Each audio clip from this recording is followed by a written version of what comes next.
Ray's Sausages took the blame for a neighborhood stench, but the source of the smell was much darker. So for years, there was this Cleveland neighborhood that was plagued by the smell of overpowering rotting meat.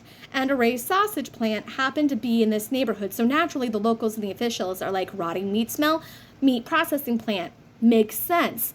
In 2008, Ray's Sausages actually spent $30,000 upgrading their ventilation and sewage systems, hoping that this would get rid of the smell. Problem was, it wasn't coming from Ray's Sausages. In September of 2009, this woman named Latundra Billup goes to the police, and she's like, so I was with this guy, Anthony Sowell. He invited me over to his place to smoke some substances, the chemical kind, not the green kind, and after a couple of drinks, he gets pretty drunk and he beats me up and he ends up assaulting me as I passed out. But that's not even the worst part. The worst part was what was in his house.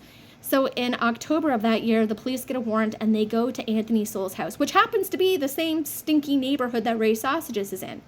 In the basement, there are 2 shallow graves that contain the bodies of 2 women. Upstairs on the 3rd floor, in the crawl spaces, there are 4 more bodies.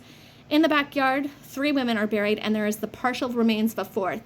And there's a bucket inside of the house that has a head of another woman. Overall, there were 11 victims.